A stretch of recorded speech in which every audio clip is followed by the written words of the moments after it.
Hello, I'm Robin Henning, and welcome to another Exchange Life Nugget of Truth. Every one of us has experienced it. It's inevitable, and we dread it. We think of ways to avoid it. What is it?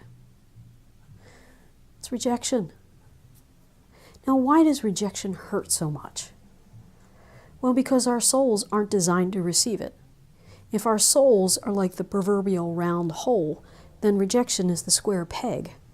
So what happens when you try to pound a square peg into a round hole? There's only one possible outcome, and that's pain.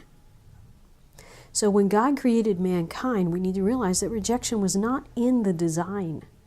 He designed our souls to only ever receive acceptance, not rejection. Now, before the fall, Adam and Eve always felt loved, always felt accepted by God. Why? Because they lived in His presence. So when they chose to sin, God had to withdraw His presence because He is holy. And so when there's no acceptance, the only thing that's going to fill the void is rejection. So in Adam, we start out disconnected from the only one who can truly meet our need for acceptance. So who do we turn to? Well, we first go to mom and dad. Now, some parents do a really good job at communicating love and acceptance and making their kids feel secure. But there are some parents who are so damaged by rejection that the only thing they have the capacity to pass on is the rejection that fills their souls.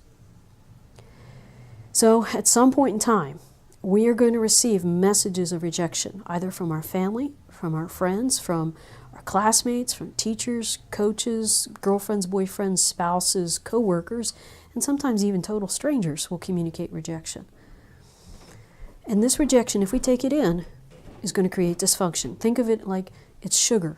Sugar in a gas tank. What's it going to do to the gas tank? It's going to stop the car from functioning because it's going to gunk up the system. It's going to create dysfunction. Well, rejection creates dysfunction. In fact, many of our flesh patterns come directly as a result of rejection that we experience, and we say, I don't ever want to feel that again, so I'm going to learn to emotionally insulate and isolate. If I don't care about people, they can't reject me. When they do reject me, it won't hurt. That's not true. Sometimes we develop a pattern of perfectionism. Well, if I create the illusion that I'm perfect, then they'll accept me. Not necessarily. For some people, you can never be good enough. So there's a lot of different patterns that come from this, I don't want to feel rejection. Now, the enemy loves to pile on. When we experience rejection from relationships in our lives, he's right there to chirp at us with thoughts of, I'm worthless, I can't do anything right, I'm such a knucklehead, I'm a failure. Oh, so what happens? Our souls are flooded with anxiety, panic, fear, depression, feelings of worthlessness and despair. That's a great way to live, isn't it?